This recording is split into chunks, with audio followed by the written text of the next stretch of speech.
ওমর ফারুক থমকে গিয়ে বললেন, মা তুমি যেইভাবে চলতেছো তোমার চলার সাইজ দেখে আমার মনে হয় তুমি একজন দুঃখী নারী, কারণ খুব ধীর গতিতে তুমি চলতেছো, আমার মনে হয় তুমি একজন দুঃখী নারী। মেয়েটা বলে, পথিক আমি আসলে একজন দুঃখী নারী, আজকে 6 দিন হলে হযরত ওমরকে আমি খুঁজে বেড়াই, আমি আসলে একজন দুঃখী নারী, আজকে 6 দিন হলে হযরত ওমরকে আমি খুঁজে বেড়াই। ওমর ফারুক বললেন, মা তুমি কি জানো ওমর অর্ধ পৃথিবীর খলিফা, ওমরকে খুঁজতে গেলে বঙ্গভবনে যাওয়া লাগবে, ওমরকে খুঁজতে গেলে গণভবনে যাওয়া লাগবে, ওমরকে খুঁজতে গেলে রাষ্ট্রীয় ভবনে যাওয়া লাগবে, তুমি রাষ্ট্রীয় ভবনে না গিয়া 2 পাহাড়ের মাঝখানে ওমরকে খুঁজতেছ, ওমর কি উট দুম্বা নাকি? মেয়েটা বলে, প্রতীক তুমি জানো না আল্লাহর কোরআন দিয়া যখন রাষ্ট্র চলবে তখন নেতা খোঁজা লাগবে না, নেতারাই দুঃখী মানুষকে খুঁজে বেড়াবে। আপনি যখন বললেন ভালো একটা ছেলের সঙ্গে বিয়ে বসার অধিকার ইসলাম আমাকে দিয়েছে, ওমর ফারুক বললেন, মা জীবনে কোনোদিন কারো ঘটকালি করি না, আজকে কিন্তু তোমার করব। ওমর ফারুক মেয়েটাকে নিরাপদ আশ্রয় দিয়ে পরন্ত বিকালবেলায় হযরত আলীর বাড়ির দরজা দিয়ে সালাম দিয়ে বললেন, আম্মা সাইলা ফালা তানহার। হযরত আলী চমকে গেল, সালাম শব্দ শুনে বুঝতে পারলেন ওমর, কিন্তু আম্মা সাইলা ফালা তানহার এই ফকিরের আয়াত পড়ল কেন? দরজা খুলে দেখে ওমর ফারুক বললেন, কবে থেকে এই ভ্যাস ধরলেন? রাতের অন্ধকারে মানুষের দুঃখ কষ্ট দেখেন, আলহামদুলিল্লাহ, আবার ফকিরের আয়াত পড়ে কি ভিক্ষে করবেন? ওমর বলতে, আলী রে, জীবনে যেই দায়িত্ব কোনোদিন নিবার চাইওনি পাইওনি, কিন্তু আজকে নিজের ইচ্ছায় নিছে আলী। বলে, সেটা কি দায়িত্ব? বলে, ঘটকালি। ওরে খলিফাতুল মুসলিমিন, অর্ধ জাহানের খলিফা হওয়ার পরে আবার ঘটকালি করা লাগবে? আলী 6 বছর বয়সে ঈমান গ্রহণ করেছে, 12 বছর ঈমানের পরীক্ষা দিয়েছে। আমার আব্দুল্লাহর সঙ্গে বিয়েটা দিবার চাইলাম, কিন্তু মেয়েটা আমার আব্দুল্লাহকে অ্যালাউ করলো না, তোমার হোসেনকে পছন্দ করেছে, তোমার হোসেনের সঙ্গে ওই মেয়েটার একটু ঘটকালি করতে চাই।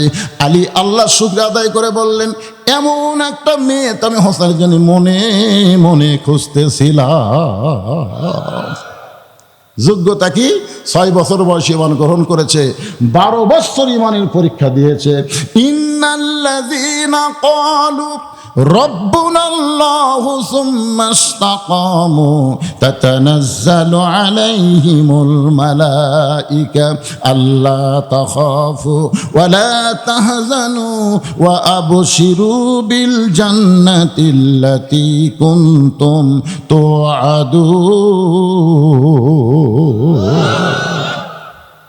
2 জন কোলাকুলি করতেছে, আল্লাহুম্মা জিদ মুহাব্বাতা লিল্লাহি ওয়া লিরাসূলি।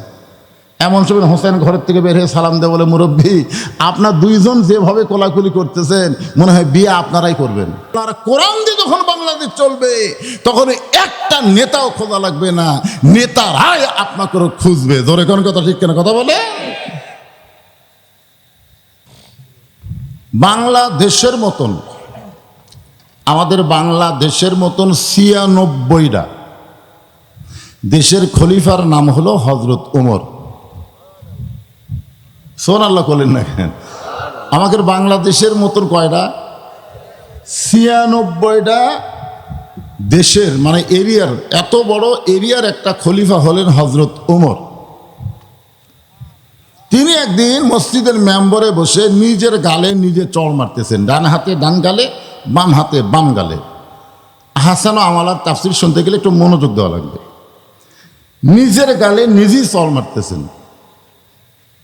হয়তো ওমর ফারুককে চড় মারার মতন মানুষ পৃথিবীতে কেউ আছে? যাক দেখলে শয়তানি দৌড় দেয়। হ্যাঁ, এমন সময় ওসমান গনি মসজিদে নববীর মধ্যে ঢুকে বলতেছে, আমির আল মুমিনিন আপনি কি পাগল হয়ে গেলেন? নিজের গালে নিজে চড় মারতেছেন, কারণ কি? ওমর ফারুক বললেন, ওসমান আমার অতীতের কথা বারবার মনে হচ্ছে। কিসের কথা? অতীত ভবিষ্যৎ। আমাদের অতীত কিন্তু শেষ, সামনে ভবিষ্যৎ আর বর্তমান, ঠিক কিনা বলেন? অতীতের কথা কি আপনার মনে করেন? মনে করেন না। ভবিষ্যতের চিন্তা কি আপনাদের মাথাতে আছে? বর্তমান নিয়ে খালি মশান মারতেছেন। ঈদের দিনে 288 জন মানুষ মারা গেল, তার মধ্যে 138 জন মারা গেছে ছেলে যুবক মোটর সাইকেল অ্যাক্সিডেন্ট করে।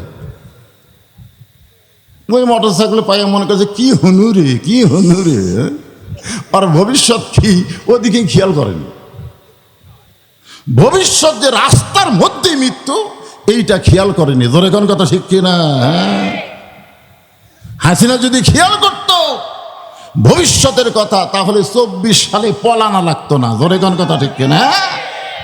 খালি বর্তমান পাইয়া কি হনুরে কি আছেন। ওসমান গনি বলে আমিরুল মুমিনিন, আপনার অতীতের খবর তো আমি জানি না, যদি একটু বলতেন। ওমর ফারুক বলে ওসমান, অতীতে আমি খালার বাড়িতে রাখালি করতাম, ছাগল চড়াতাম। সন্ধ্যার সময় ছাগলগুলো ফেরত আনলে খালা ছাগলগুলো আমাকে বলে, ওমর কয়টা নিয়ে গেলে আর কয়টা ফেরত আনলে? আমি ছাগলগুলোর দিকে 3-4টা কম। খালা আমাকে বলতেছে 3-4টা কম, এক দৌড় দিতাম। ছাগলগুলো খুঁজে খুঁজে কুড়ে এনে খালারে জমা দিলে খালা আমার মাথার চুল এইভাবে ধরে বলতো, ওমর যেই ভুল আজকে করেছো এই ভুল যদি আগামীকাল করো তোমার রাখালি চাকরি ক্যান্সেল।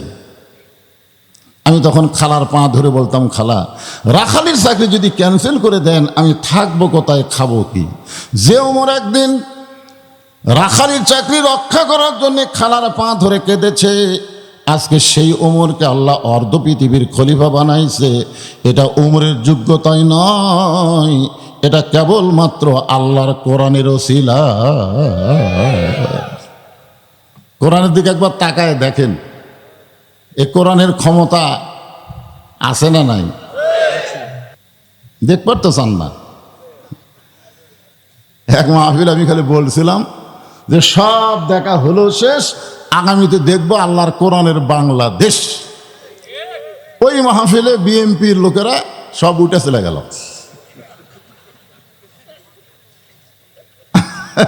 আমি কিন্তু খালি বলছি কোরআনের দেশ দেখবো, ওরা রাগ করে উঠে গেল, এই কিসের ওয়াজ করবি, রাজনীতি করে যাচ্ছে।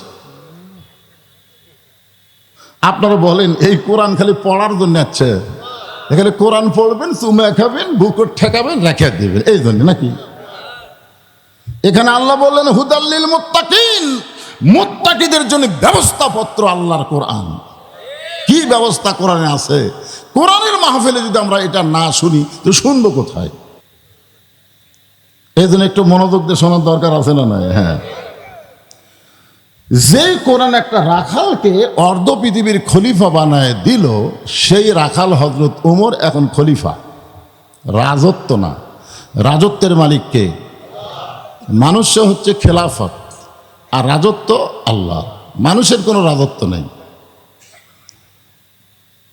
হযরত ওমর আল্লাহর কোরআনকে দেখার জন্যে ছদ্মবেশে মদিনার অলি গলি ঘুরতেছেন। এই কোরআনটা দেখতে আসলে কেমন, আপনারাও কিন্তু শুনতে আইছেন, আজকে একটু দেখার নিয়ত করেন। আজকে একটু দেখেন, 3টা হাফেজের মধ্যে একটার মাথার পাগড়ি দেওয়া দেখলেন, আর 2টা বাপ নিল। কি দেখলেন? এই 3 জনের মধ্যে একটাও চেয়ারম্যান নেই, একটাও এমপি নাই, একটাও মন্ত্রী নাই, একটাও এসপি নাই, একটাও কোটিপতি নাই। খুঁজলে দেখেন এরা খুব একটা স্বাবলম্বী না। তাছাড়া মাদ্রাসার যে হিসাব দিল, 2টা লিল্লা বোর্ডিং থেকে 2টা হাফেজ হতো, তাই হলো না ভাই? লিল্লা বোর্ডিং থেকে 2টা হাফেজ হলো। আজ পর্যন্ত বাংলাদেশের কোন চেয়ারম্যানের বেটার মাথা থাই পাগড়ি দিবার পারিনি। কোন ওসির বেটা, এসপির বেটা, কোন কোটিপতি ব্যবসায়ীর বেটার মাথাতে আমি পাগড়ি দিবার পারি। যাদেরই দিছে হয় ভ্যান চলায় ওর বাপ, না হাজরা কাটা খায়, না খুব অবস্থা শালী না। কি একটা কঠিন অবস্থা আমাদের বাংলাদেশে। হযরত ওমর আল্লাহর কোরআনকে দেখার জন্য ছদ্মবেশে মদিনার অলি গলি ঘুরতে গিয়ে দেখতে পায় 2 পাহাড়ের মাঝখানে একটা গিরিপথ। ওই গিরিপথের ভিতর দিয়ে একটা সুন্দরী মেয়ে ধীর গতিতে হেঁটে হেঁটে আসতেছে। দুই পাহাড়ের মাঝখানে একটা গিরিপথ, মানে সরু পথ। ওই পথের ভিতর দিয়ে একটা সুন্দরী মেয়ে ধীর গতিতে হেঁটে হেঁটে আসতেছে। ওমর ফারুক মেয়েটার দিকে তাকাই বললেন, আলহামদুলিল্লাহ। আপনারা সবাই আলহামদুলিল্লাহ বলতেছেন না? একটা সুন্দরী মেয়ের দিকে তাকানি জায়েজ নাই। আপনারা বলেন তাকানো জায়েজ আছে? যখন এই যে কারেন্ট গেল না, তখন একজন কি করলো তন্ত, সুবহানাল্লাহ, আলহামদুলিল্লাহ, এই সামনেই কইল। কারেন্ট গেলে বলা লাগবে ইন্না লিল্লাহ, ধরে কোন কথা ঠিক না? আর এই ভাই খুশরে চোটা কথা আলহামদুলিল্লাহ। আমার এক দাদা ছিল, মরে গেছে, কোনো মানুষ মরলেই বলতো আলহামদুলিল্লাহ। মরার খবর শুনে আলহামদুলিল্লাহ। আমি একদিন কইলাম, দাদা মানুষ মরলে আলহামদুলিল্লাহ কোন কেন, ইন্নালিল্লাহ কবেন?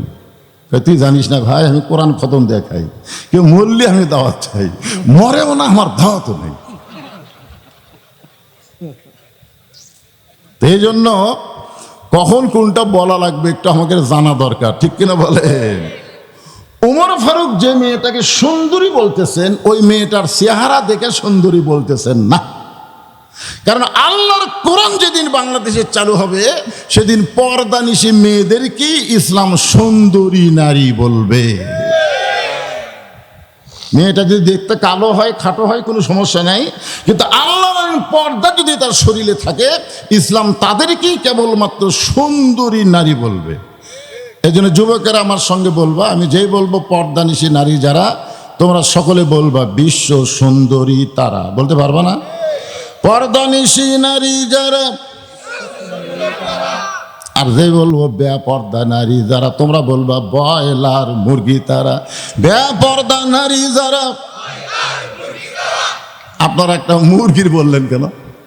আমি বলবার কইছি, আপনারা কছেন। আপনারা বলেন তো, দেশি মুরগি আপনি যদি ধরবার চান ধরা দিবে? আপনাকে দেখলেই দৌড় দিবি, আপনি তাকায় দেখবেন ওর আঁচড়া পাঁচড়া সব ফৌরা দিয়া ঢাকা।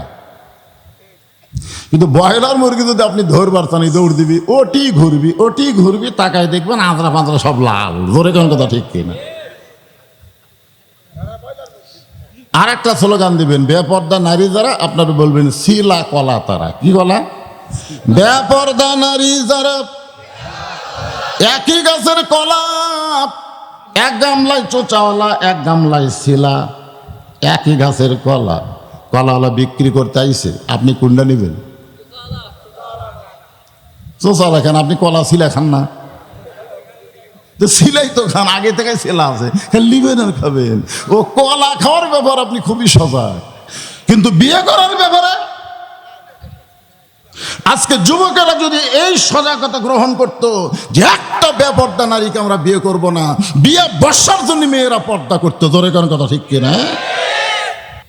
আমার এলাকায় একটা নিয়ম হলো, মেয়েদেরকে যখন ছেলে পক্ষ দেখবার যায় তখন কিছু প্রশ্ন করে।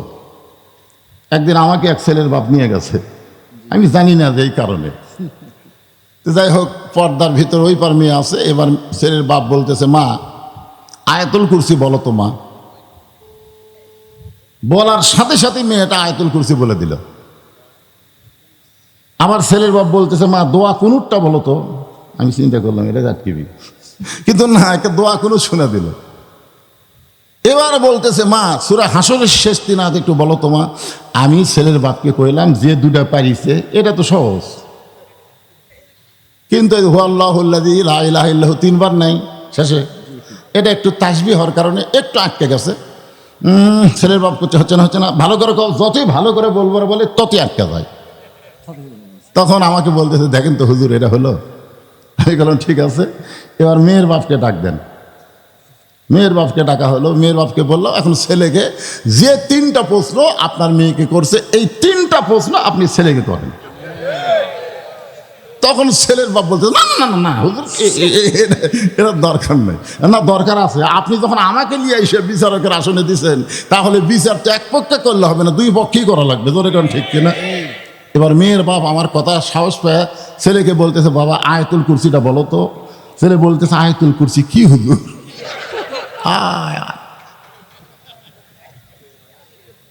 কি আমার মায়েরা যারা পর্দার অন্তর আছেন শোনেন, শুধু কোরআন পড়লে হবে না, কোরআন কি বলে এইটা জানার জন্য আজকে তাবারাকাল্লাযী বিয়াদিহিল মুলক ওয়া হুয়া আলা কুল্লি শাইইন কাদির আল্লাযী খালাকাল মাউতা ওয়াল হায়াতা লিয়াবলুয়াকুম আইয়ুকুম আহসানু আমালান ওয়া হুয়াল আজিজুল গফুর।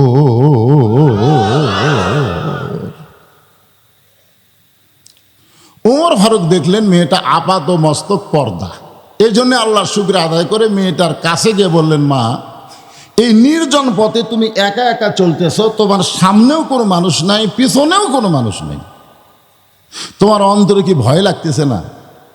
মেয়েটা বলতেছে, পথিক তুমি কি হযরত ওমরকে চিনো?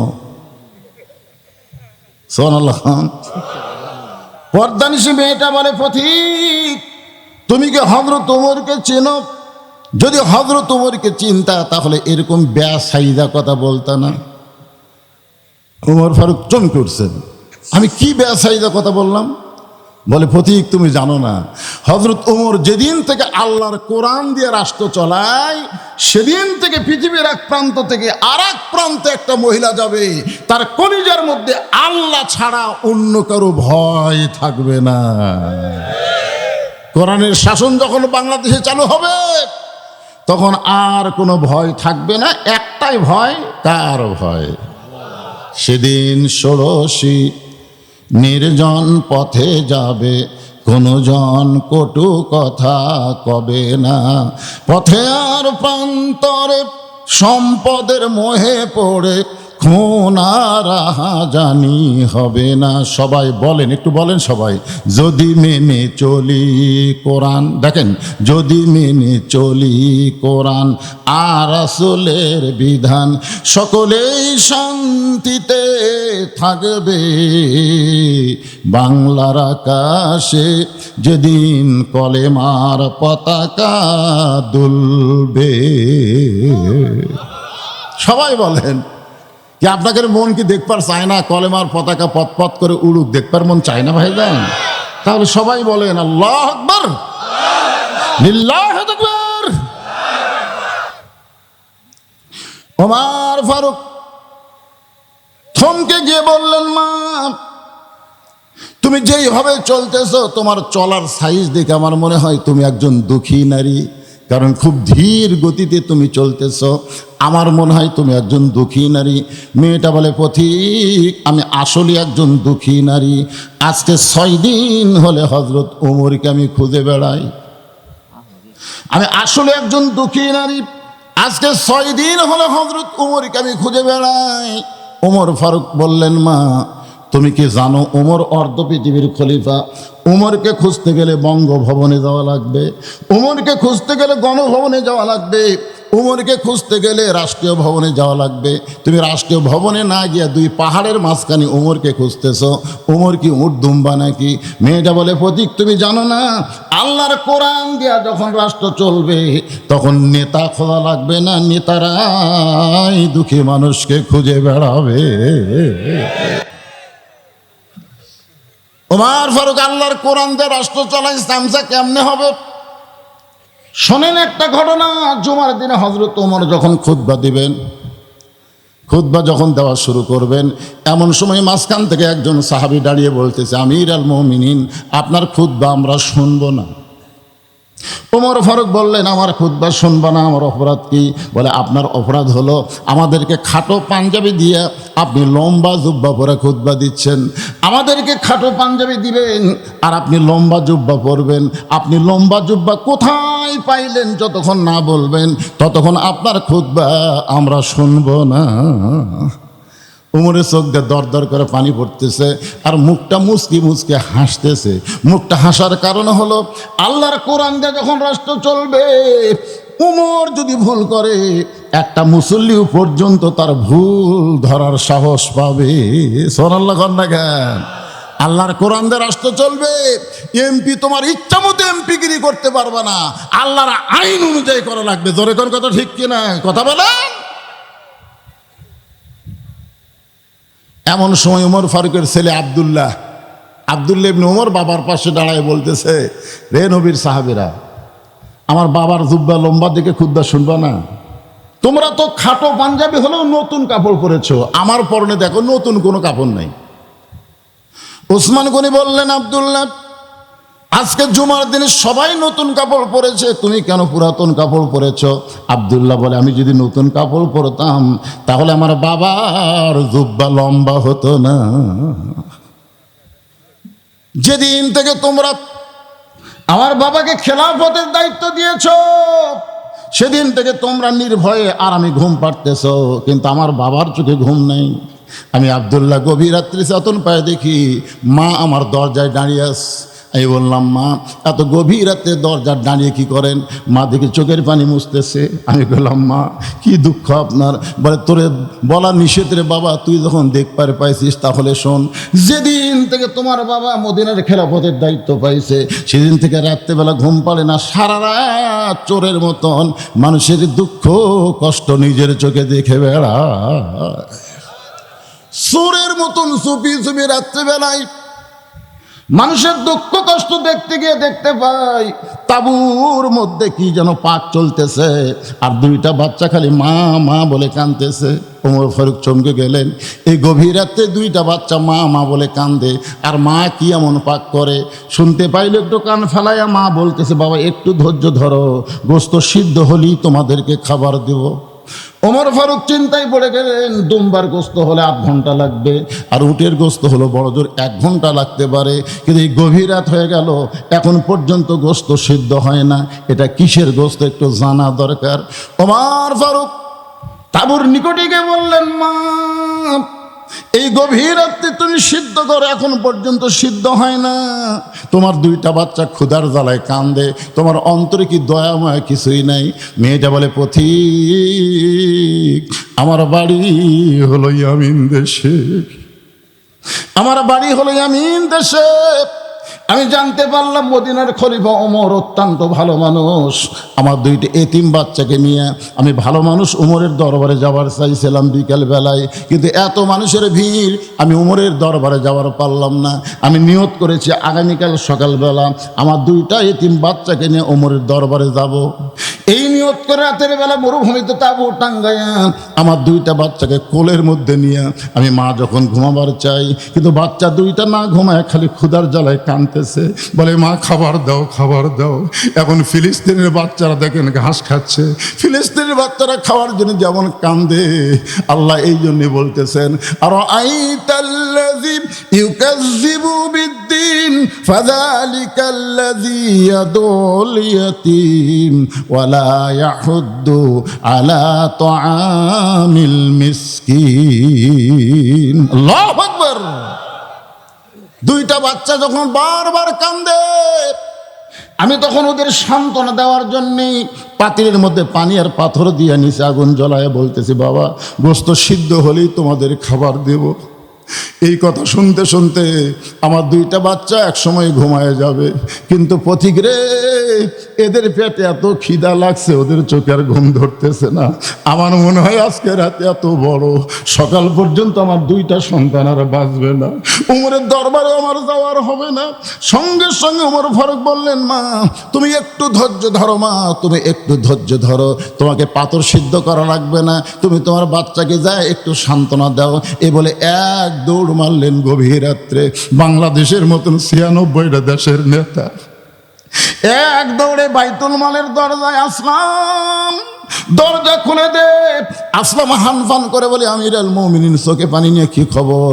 বলে, বড় একটা খাবার বস্তা আমার মাথায় উঠে দে। আসলাম বলতেছে, আমিরুল মুমিনিন, বস্তা কোথায় নেওয়া লাগবে আপনি হুকুম দেন, এই মাথায় করে পৌঁছায় দিব। ওমর ফারুক বলে, আসলাম রে, একজনের পাপের বোঝা আর একজন কেউ মাথায় নেয় না, দে আমার মাথায় উঠে দে। খাবার বস্তা ওমর ফারুকের মাথায় তুলে দিয়ে ওমর ফারুককে আসলাম তাকায় দেখে খুব জোরে জোরে দৌড় মারতেছে। পিছন দিক থেকে ডাক দেয়, বলে, আমিরুল মুমিনিন, এত জোরে দৌড়াবেন না, মাথায় বস্তানে দৌড়াতে গিয়ে আপনি পড়ে কষ্ট হবে। ওমর বলে, আসলাম রে, সময় মতো যদি যাবার না পারি রে, এই উমরকে আল্লাহ জাহান্নামের আগুনে পুড়াইয়া ফেলবে। হুদাল্লিল মুত্তাকিন, মুত্তাকিদের জন্য জীবন ব্যবস্থা কেন দেখেন। এক দৌড়ে তাঁবুর দরবারে গিয়া, মা গো তোমার দুইটা বাচ্চাকে জীবিত আছে। মেয়েটা বলতেছে এখনো জীবিত আছে, তাহলে রুটি আর হালুয়া তৈরি করো। মেয়েটা রুটি আর হালুয়া তৈরি করে উমর ফারুকের হাতে যখন দেয়, উমর ফারুক দুইটা তিন বাচ্চাকে উড়াতে উপরে নিয়ে রুটি ছেড়ে হালুয়া দিয়ে মুখে দেয়।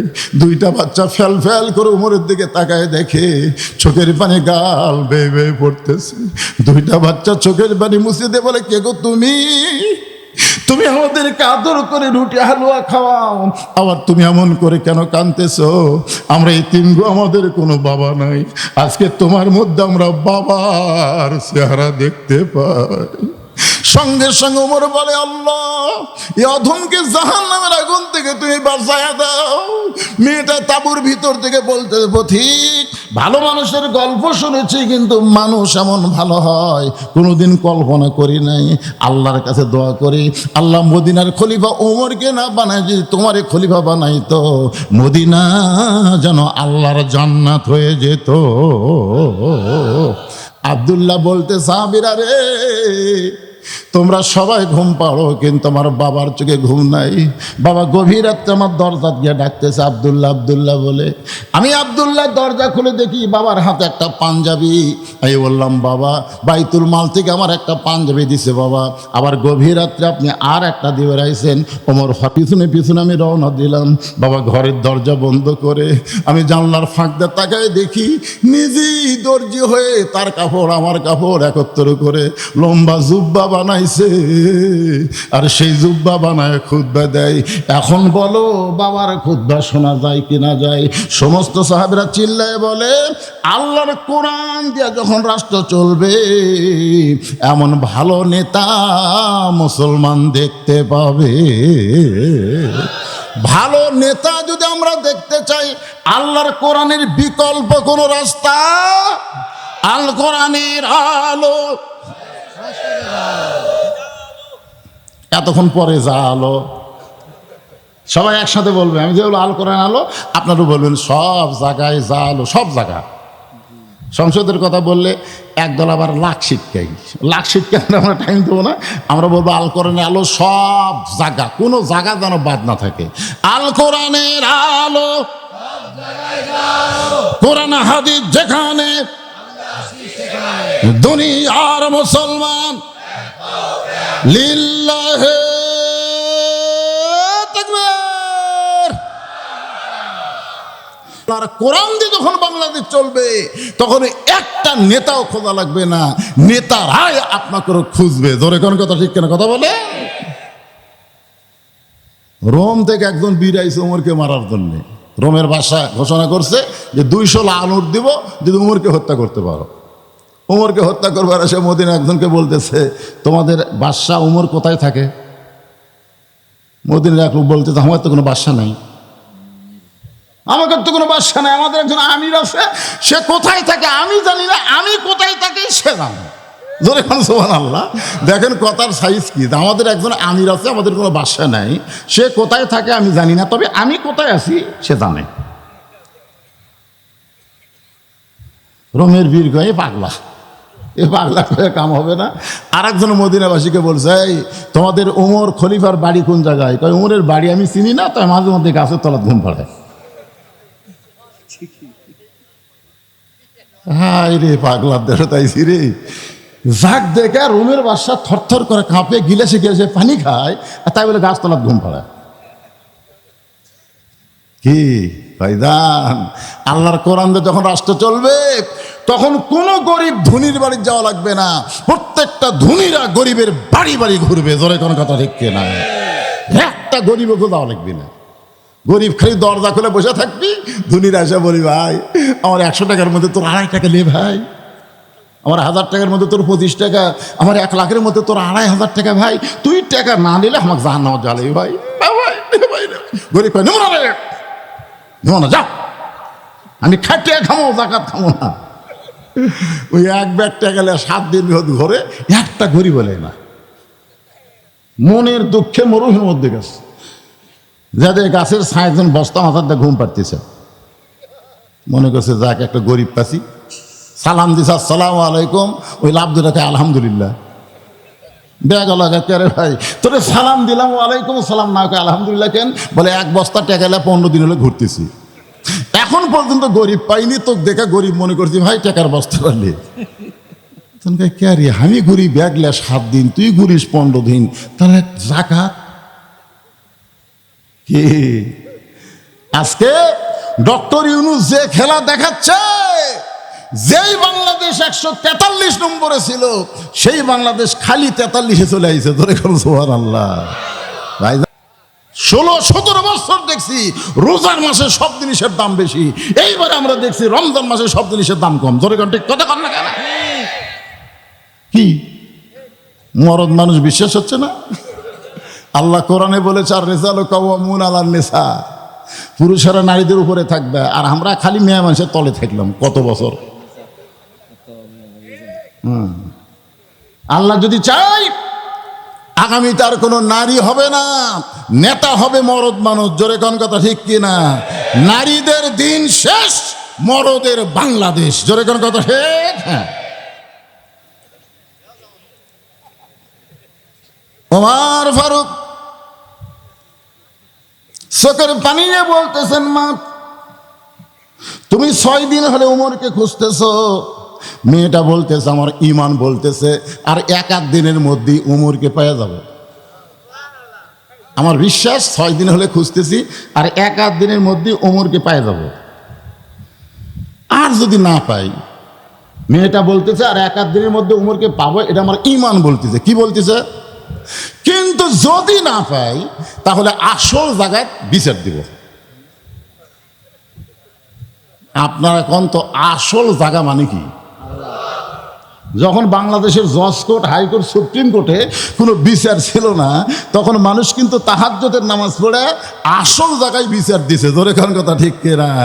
খালি ছাত্র জনতার রক্তের কারণে হয় নাই, চোখের পানি গড় দেওয়ার কারণে আজকে এই অবস্থা হাসিনার হয়েছে। ধরে কোন কথা ঠিক কিনা? ভাই যান, আসল জায়গা বোঝেন আপনারা? আসল জায়গা বোঝেন? চিনি সমাজ আগামীকাল সকাল 10টায় তো সাইজ করবো, সকাল 10টা, হাত পা ভেঙ্গে লুলা করে তোমরে, এমন হুমকি মারছে। ওই বাড়িতে এসে কান্দবার শুরু করছে। আর বউ কয় কান্দো কেন? বলে আগামীকাল সকাল 10টা হাত পাও ভাঙবি। বউ কয় সকাল 10টায় হাত পাও ভাঙবি আর সন্ধ্যার সময় তুমি কান্দো, এ দেশে বিচার নাই? এটা কি মগের মুল্লুক নাকি? একজন তোমাকে হুমকি মারলে হাত পাও ভাঙবি আর তুমি সেই জন্য কান্দিছে। চেয়ারম্যানক বিচার দাও, দাও চেয়ারম্যানক বিচার দাও। স্বামী খালি মুচকি মুচকি হাসে, এতক্ষণ কান্দিছে ওর হাসে। বউকে হাসো কেন? বলে তুই বলছিস তো ওয়াজ শুনিস না? বলছিস তো ওয়াজ করতে করতে কইছে যে 7 বছর 8 বছর হলে আমের বাগান লাগাইছে, এইবার জ্যৈষ্ঠী মাসে দেখতে গেছে আম পাকছে কিনা, যাই দেখ গাছের ডালে বসে এক ছোট্ট বাচ্চা আম পাড়তেছে আর ব্যাগের মধ্যে তুলতেছে। বাগানের মালিক বলে আমি খাইনি, পরিবারের কেউ খাই নাই, আর তুই আমার গাছে আম পাড়তেছিস, তোর বাপকে যা বিচার দেবো রে, তোর বাপকে যা বিচার দেবো। ছেলে খালি মুচকি মুচকি হাসে। বাগানের মালিক বলে হাসিস কেন? বলে বাপকে কোথায় খুঁজবার যাবেন? আমার বাবাও আর এক গাছে চড়ছে, ওই যে দেখেন। বাগানের মালিক কয় আল্লাহ রে, বিচার দেবো কার কাছে? বেটাও চোর, বাপও চোর। গত 17 বছর বাংলাদেশে বিচার ছিল না, যার কাছে বিচার দিবেন সেই বিচারক 1 নম্বর চোর। ধরে কোনো কথা ঠিক না? বউ বলতেছে তাহলে কান্দো কার কাছে? স্বামী বলতেছি যার কেউ নাই তার আল্লাহ আছে। আপনারা বলেন তো যার কেউ নাই তার কে আছে? আরো জোরে আল্লাহ। সকাল 10টা আমার হাত পা ভাঙবে, আল্লাহ আমি একটা গরিব মানুষ, আমি দিন একটা খাটা খাই, আল্লাহ আল্লাহ। এই কানতে কানতে চোখের পানি গালো যাচ্ছে। ভাই ওর বউ যে বেটা হাত পা ভাঙবি, ওর বউ দিনের বেলা প্যান্ট শার্ট পরিষ্কার করছে টাইসালা বাথরুমে গোসলখানায়, কিন্তু প্যান্ট শার্ট পরিষ্কার করে যে সাবানের ফ্যানটা পরিষ্কার করা লাগবে ওটা আর বইয়ের আর মনে নাই। আর বইয়ের আর মনে নাই, ওই ফ্যানটা আস্তে আস্তে পানির তর না, ওই রাত 9টায় যাই হুমকি মারছে আগামীকাল সকাল 10টায় সাইজ কর্ম। ওই রাত 9টায় পেশাব করবার গেছে, পন্সের স্যান্ডেল পাঁপ দেয়া তলা সমান, তলা সমান স্যান্ডেল খালি ওই লেয়াল পার ওপর যেই গেছে একবার মানে কোনো ব্রেক নাই, ব্রেক ছাড়া ঠাস, ও বাবারে মারে, আর কোনো কথাই নেই। বউ কই কে রে, স্বামী পেশাব করে যায়, কি হলো, এসে দেখে কলার গাছের মধ্যে পড়ে আস, চোখে মুখে পানি দিছে, কোনো মতো হুঁশ পায়, এখন মাজা নেই, আমার মাজা শেষ। বগুড়া শহীদ জিয়া মেডিকেল কলেজে অ্যাম্বুলেন্সে ফোন করছে, রাত 11টার সময় অ্যাম্বুলেন্স আসতেছে, 11টার সময়। যেই ব্যাটারে করেছে সকাল 10টায় হাত পাও ভাঙবো, ওই অ্যাম্বুলেন্সের শব্দ শুনে দরজা খুলতেছে। বউ বলে দরজা খুলো কেন? বলে আমাদের গ্রামে কি অসুস্থ হলো, হঠাৎ অ্যাম্বুলেন্সের শব্দ শোনা যায়, দেখি তো। বউ কয় তোমার কি মনে নাই, তোমার হুমকি দিয়েছে সকাল 10টায়। আরে পাগলি, সকাল 10টা অনেক বাকি রে, এখন কেবল রাত 11টা, দেখা যাবে না? ওই বার হয়ে দেখে যে বেটা হুমকি মারতে ওরই দরজার গাড়ি। ওই আস্তে আস্তে 2 পা 3 পা করে দেখে তক্তার মতন শান করাক বার করে অ্যাম্বুলেন্সের পিছন দিক দিয়ে ঢুকাচ্ছে। উনি তখন সামনের জানলা যে বলছে, কে ভাই, সকাল 10টা বাজতে অনেক বাকি, কান্দিস কা, কান্দিস কা? বলে ভাই দোয়া কর ভাই, আমার কোনো ক্ষমতা নেই রে, সব করার মালিক কে, ওহু আলা কুল্লি শাইইন কাদির। একটু মনোযোগ দিয়ে শুনবেন। ওমর ফারুক বললেন, মা, আর একদিন পরে যদি ওমরকে দেখতে না পাও, তাহলে তুমি আসল জায়গায় বিচার দিবে। আসল জায়গায় বিচার দেওয়া লাগবে না, আমি হলাম হযরত ওমর। সঙ্গে সঙ্গে মেয়েটা পর্দার ভিতর থেকে বলতেছে, আমিরুল মুমিনিন, তাহলে আপনি চোরের মতন একা একা ঘুরতেছেন, আপনার কি কোনো স্যামসা নেই? বাংলাদেশের মতন 96টা দেশের খলিফা একা একা ঘুরতেছেন, আপনার কি কোনো স্যামসা নাই? কি নাই? আপনার বলেন তো, নেতাকে স্যামসা থাকে না? এটা কি নেতা? না না, ওমর ফারুক কি নেতা? এ বাংলাদেশের মতো এমপি, মন্ত্রী, প্রধানমন্ত্রী না, অর্ধ জাহানের খলিফা। আপনার কি কোনো চামচা নেই? ওমর ফারুক বললেন, মা, স্যামসা পশা পালার পশা আমি কোথায় পাবো? স্যামসা পালবার গেলে যে পশা লাগে, সেই পশা কোথায় পাবো?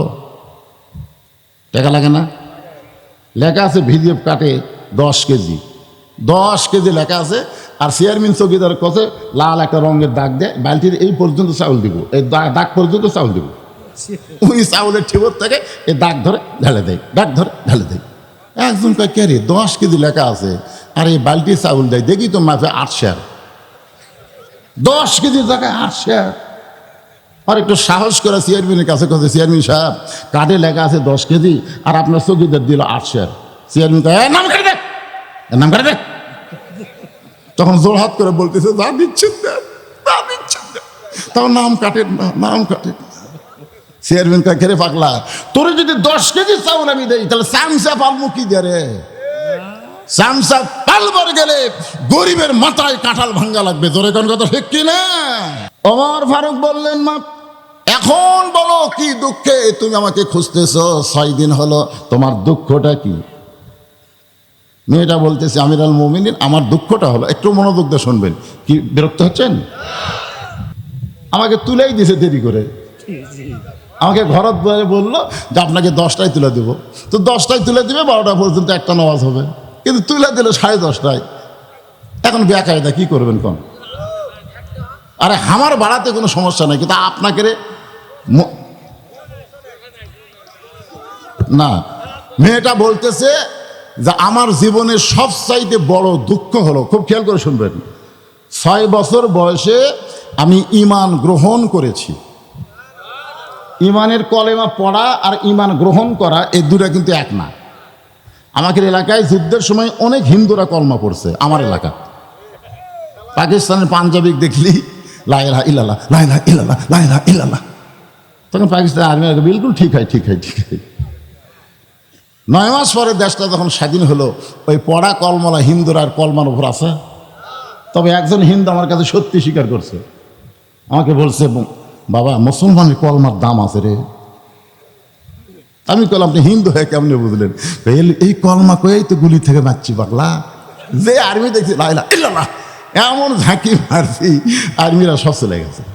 আমি বললাম দাদা, শুধু কলমা জবানে জারি হওয়ার কারণে যদি আর্মির গুলির থেকে বাঁচতে পারেন, এই কলেমা তাসদিক বিল জেনান খালি কলিজার মধ্যে জায়গা দিয়ে দেন, জাহান্নামের আগুন থেকে আল্লাহ আপনাকে বাঁচাই দিবে। বলাও সারা। সঙ্গে সঙ্গে আমাকে বললে যে বিকেলবেলা তুই আমার বাড়িতে আয়। বিকেলবেলা বাড়িতে গেলাম, এখানে আমার কাছে তওবা তাজির পড়ে কলমা পড়া মুসলমান হলো। লোকটা শেষে হজও করলো, দুনিয়ার থেকে ইমানের সাথে বিদায় নিল। জোরে কর সুবহানাল্লাহ। এর নাম হলো তাসদিক বিল জেনান। খালি মুখে বললে হবে না, কলেমা ধরা লাগবে। একটা দৃষ্টান্ত দেয়, বেশি দিন আগেকার কথা না, হাসিনার আমলের কথা বলবো। নাম হলো মীর কাসিম আলী। আল্লাহর বান্দার নাম হলো মীর কাসিম আলী। উকিল এসে বলতেছে, স্যার আজকে রাত 12টায় আপনার ফাঁসি হবে, আজকে রাত 12টায় আপনার ফাঁসি হবে। তো মীর কাসিম আলী মুচকি মুচকি হাসের বলে, এখন কয়টা বাজে? তো বলতেছে, স্যার এখন বাজে রাত 9:30। তখন বলতেছে, আলহামদুলিল্লাহ, তাহলে এখনো 2.5 ঘন্টা সময় আছে। 2.5 ঘন্টা সময় যখন আছে, তাহলে উকিল একটা কাম করি, আমি 2 ঘন্টা ঘুম পাড়ি। অযথা বসে থাকি, কি হবি? 2 ঘন্টা ঘুম পাড়ি, 8 ঘন্টা আগে আমাকে ডাক দিও, যদি সে এত না পাই। উকিল কই, মানুষ নাকি রে, ওরই হবি ফাঁসি আর উনি বলে ঘুম পাড়বি। তাও বলতেছে যদি সে এত না পায় তাহলে আমাকে ডাক দিও। উকিল মনে করছে পাগলা হয়ে গেছে, ফাঁসির চিন্তা বের হয়ে যায়, মন খারাপ করে বের হয়ে গেছে। কিন্তু রাত যখন 11:30 বাজছে, মনে হচ্ছে ডাক দিবার করছে, দেখি তো যাই কি অবস্থা। ফাঁসির কন্ডেম ছেলে দেয়, ডেকে মীর কাসিম আলী লাখ টাকা ঘুম পাড়া, মানে বুঝতেছেন? হায় হায়, আর মাত্র 8 ঘন্টা সময় বাড়ে, এরই পরে ফাঁসি হবি। আর এই লোকটা লাখ টাকা ঘুম পাড়তেছে, পাও যে ঝাঁকি মারছে, সেতন বলতেছে, উকিল ভাই সময় হচ্ছে? না স্যার, এখন 8 ঘন্টা আছে। আলহামদুলিল্লাহ। ওযু করছে, 2 রাকাত নামাজ পড়ে কোরআন শরীফের সূরা মুলক, সূরা মুজাম্মিল তেলাওয়াত করে। ফাঁসির কন্ডেম ছিল সবচাইতে ভালো যে পাঞ্জাবি, সে পাঞ্জাবি পরে চিরুনি দিয়া মাথা হাসরায় বলে, উকিল দেখো তো আমারে কেমন লাগতেছে, আমারে কেমন লাগতেছে। উকিল কান্দের বলে, স্যার আপনি কি শ্বশুর বাড়ি যাবেন? আপনার ফাঁসি হবে, আপনার ফাঁসি হবে, আপনার ফাঁসি হবে। আর আপনি বলতেছেন আমারে কেমন লাগতেছে। মীর কাসিম আলী বলে, পাগল, ফাঁসি হবে আমার, আর তুমি কেন কাঁদতেছো? তুমি কি জানো তাসদিক বিল জেনান, কলিজার মধ্যে যাদের ঈমান থাকে, তারা যদি কোনো অন্যায় না করে আর তাদেরকে যদি ফাঁসি দেওয়া হয়, আল্লাহ কোরআনে বলেছেন, ওয়ালা তাকুলু লিমান ইউকতালু ফি সাবিলিল্লাহি আমওয়াতুন বাল আহইয়াউ ওয়ালাকিন লা তাশউরুন। আরে পাগলা উকিল, আমি 2 ঘন্টা ঘুমের মধ্যেই আল্লাহ পাক আমাকে জানাইছে, ফাঁসির মাধ্যমে 8টা জান্নাতের দরজা আল্লাহ আমার জন্য খুলে দিবে। এর নাম হলো ঈমানকে কলিজার মধ্যে সেট করা। খালি মুখে মুখে মুখে মুখে লা ইলাহা ইল্লাল্লাহ জিকির করে কাম হবে না তো। তাসদিক বিল জেনান, এটা কলিজার মধ্যে সেট করতে হবে। আমল বিল আরকান, এই ঈমান অনুযায়ী আবার আমল করা লাগবে। জোরে কোন কথা ঠিক কি না? মেয়েটা বলতেছে, আমার জীবনের সবচাইতে বড় দুঃখ হলো 6 বছর বয়সে আমি ঈমান গ্রহণ করছি। আপনাদের কাছে আমার একটা প্রশ্ন, এই যে 2-1জন যে ওটা বসা করতে চায়, এই দূরে কে রে? এই দূরে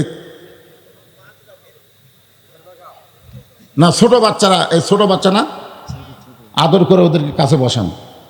7 বছর থেকে তালিম দেওয়া লাগবে, 10 বছর থেকে কোনো তালিম না, ঘাড় ধরে নিয়ে যাওয়া লাগবে। কোন কথা ঠিক কিনা? এটা কোন জায়গা? হ্যাঁ, এই জন্যে আমল বিল আরকান মানে ঈমান গ্রহণ করার পরে যত আমল আছে তার মধ্যে 1 নম্বর আমলের নাম কি? কথা কয় না। আমার এলাকার অনেক ছেলেরা রোজা আছে, হুজুর রোজা থাকতে এবার খুব ভালো মতো রোজা হয়ে গেল হুজুর। আমি বলি নামাজ, এই নামাজটাই হয় না হুজুর, কিন্তু রোজা হয়। চিন্তা করে দেখেন আপনি, যে কোনো ব্যক্তি যদি সারা জীবন একটা রোজাও না করে তাকে বেঈমান বলা যাবে না। কোনো ব্যক্তি যদি হজ না করে তাকে বেঈমান বলা যাবে না। কোনো ব্যক্তি যদি যাকাত ফরজ হওয়ার পরে না দেয় তাকে বেঈমান বলা যাবে না। কিন্তু কেউ যদি নামাজ না পড়ে তাকে শুধু বেঈমান না, তাকে কাফের বলা যাবে। জোরে কোন কথা ঠিক কিনা? এখানে 4টা হাদিস বলি। লা সলাতা লা ঈমানা, যার নামাজ নাই তার ঈমান নাই। লা সলাতা লা দীনা, যার নামাজ নাই তার কোনো ধর্ম নাই। বাইনাল আবদি ওয়াল কুফরি তরকুস সালাত, বান্দা কাফের মধ্যে পৃথক করা জিনিসের নামই হলো নামাজ। মান তারাকা সালাতা মুতাম্মিদান ফাকাত কাফারা, ইচ্ছা করে এক ওয়াক্ত নামাজ বাদ দিল, তারা আল্লাহর সঙ্গে অবশ্যই কুফরি করলো। তাহলে ঈমান গ্রহণ করার পরে 1 নম্বর আমলের নাম কি? আরো জোরে। এখন যদি বলি কারা কারা ঈশার নামাজ পড়েননি, না না বলবো না, হাত তোলেন, বলবো না। না এই তা কমকে হাত তুলবার বললি তুলবি, দরকার নাই তো। আজকে যারা মাগরিব সব পড়েন নাই, বিশ্বাস করেন আপনি যদি ফজরাকে মরে যান, দুনিয়ার সমস্ত মানুষ যদি আপনার জানাজায় হাজির হয়ে দোয়া করে, এরপরেও আপনি জান্নাতে যাবেন না। লেখালেন আপনি জান্নাতে যাবেন না। আর যদি মাগরিব এশার নামাজ পড়েন, আর যদি ফজর আগে যদি আপনি মারা যান, দুনিয়ার কোনো ব্যক্তি যদি আপনার জানাজা নাও করে, ওই নামাজের কারণে আল্লাহ আপনাকে জান্নাত দিয়ে দিবে। জোরে কোন কথা ঠিক কিনা? হ্যাঁ,